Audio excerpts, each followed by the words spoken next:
आज बिहार से एक और बड़ी खबर आई। नीतीश कुमार की सरकार ने दो बड़े फैसले किए। पहला, सभी सरकारी नौकरियों में बिहार की मूल निवासी महिलाओं को 35% रिजर्वेशन मिलेगा, 35%। और दूसरा, बिहार में पहली बार युवा आयोग का गठन होगा। इस प्रस्ताव को कैबिनेट ने आज मंजूरी दे दी। युवा आयोग इस बात की निगरानी करेगा कि बिहार के नौजवानों को बेहतर शिक्षा मुहैया कराई जाए और उन्हें ज्यादा से ज्यादा रोजगार के मौके मिले। युवा आयोग इसे सुनिश्चित करने के लिए सरकार के अलग अलग विभागों को एक साथ लेकर उनके साथ कोऑर्डिनेट करेगा। इस आयोग में एक अध्यक्ष, 2 उपाध्यक्ष और 7 मेंबर्स होंगे। बिहार की सरकारी नौकरियों में महिलाओं को 35% आरक्षण पहले से मिलता था, लेकिन अब इसमें डोमिसाइल पॉलिसी लागू कर दी गई है। अब तक किसी भी सरकारी नौकरी के लिए जो महिलाएं फॉर्म भरती थी, वो किसी भी राज्य के रहने वाली हों, उनको रिजर्वेशन का फायदा मिलता था। लेकिन अब आरक्षण का फायदा सिर्फ बिहार की मूल निवासी महिलाओं को ही मिलेगा। दूसरे राज्यों की महिलाएं जनरल कैटेगरी में आवेदन कर सकेंगी।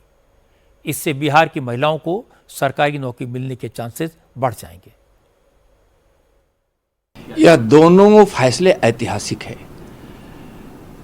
नीतीश कुमार जी के नेतृत्व वाली एनडीए सरकार के कैबिनेट ने युवा आयोग के गठन और सरकारी नौकरियों में महिलाओं के लिए 35% का आरक्षण का निर्णय लेकर बिहार के हित में बड़ा फैसला लिया गया है।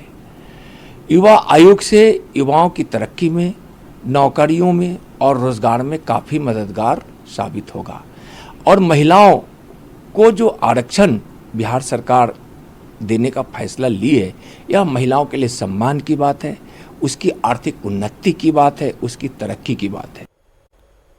सरकार के इस फैसले को चिराग पासवान ने भी ऐतिहासिक बताया। कानून व्यवस्था के सवाल पर चिराग पासवान ने कल ही नीतीश कुमार को कटघरे में खड़ा किया था, लेकिन आज कैबिनेट के फैसलों के बाद चिराग पासवान ने नीतीश कुमार की तारीफों के पुल बांध दिए, उनको धन्यवाद दिया। चिराग पासवान ने कहा कि एनडीए सरकार के फैसले से बिहार के नौजवानों को रोजगार मिलने में मदद मिलेगी, बिहार से पलायन रुकेगा। बिहार जैसा राज्य जहां के युवाओं को अलग अलग परिस्थितियों में कठिनाइयों का सामना कर पलायन करने के लिए मजबूर होना पड़ता था, ऐसे में बिहार जैसे राज्य में एक युवा आयोग की ज़रूरत अब बहुत ज़्यादा थी।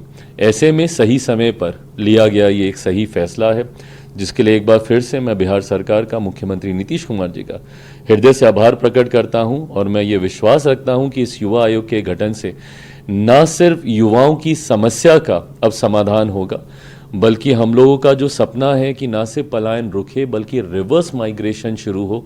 बिहार में एक ऐसा इंफ्रास्ट्रक्चर, एक ऐसा इकोसिस्टम तैयार हो कि जो लोग पलायन करके बाहर जा चुके हैं वो भी हमारे राज्य वापस आए, उस व्यवस्था का भी हम लोग निर्माण कर पाएंगे। साथ ही में मैं मुख्यमंत्री जी को, महिलाओं को उन्होंने सशक्त करने के लिए जो एक महत्वपूर्ण फैसला लिया है 35% का उनको आरक्षण देकर डोमिसाइल नीति के तहत, मुझे लगता है ये भी एक अत्यंत महत्वपूर्ण और सही समय पर लिया गया ये फैसला है।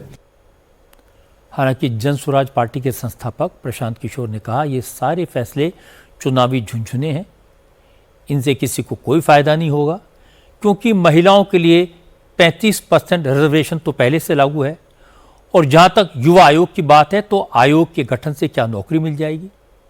प्रशांत किशोर ने कहा नीतीश कुमार ने बेरोजगारों को हर महीने 1000 रुपये भत्ता देने का वादा किया था, वो तो अब तक मिला नहीं और अब चुनाव को देखते हुए युवा आयोग का नया शिगुफा छोड़ दिया गया। ये सब चुनावी चाल है और कुछ नहीं।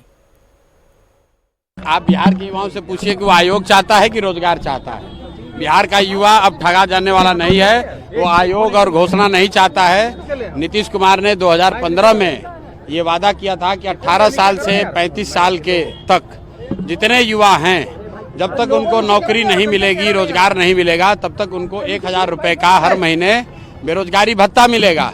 कोई भी युवा से पूछ लीजिए, आज तक 1 रुपया नहीं मिला है। तो युवा आयोग बनाने से कुछ नहीं होगा। आयोग बनाकर नीतीश कुमार के जो 4 चाटुकार मंत्री और अफसर हैं, वो अपने परिवार वालों को वहाँ नौकरी दिलवाएंगे। बिहार का युवा जो बेरोजगार था वो बेरोजगार ही रहेगा। 2015 में महिलाओं को 30% सरकारी नौकरियों में आरक्षण पहले से है। ये नीतीश कुमार पहले ही क्या घोषणा फिर से दोबारा घोषणा करके बेवकूफ बना रहा है। बीजेपी और जेडीयू के नेता नीतीश कुमार के फैसलों को ऐतिहासिक बता रहे हैं और प्रशांत किशोर से चुनावी झुंझुना कह रहे हैं। लेकिन नोट करने वाली बात है कि इन फैसलों पर आज तेजस्वी यादव और उनकी पार्टी के नेता खामोश रहे। इसकी वजह भी समझने की जरूरत है। असल में तेजस्वी की चुनावी रणनीति का फोकस महिलाओं और नौजवानों पर है। तेजस्वी बिहार की बेटियों को सरकारी नौकरियों में आरक्षण की बात कर रहे थे, नौजवानों के लिए रोजगार और बेरोजगारों को भत्ता देने का वादा कर रहे थे। नीतीश कुमार ने एक ही झटके में तेजस्वी की रणनीति पर पानी फेर दिया।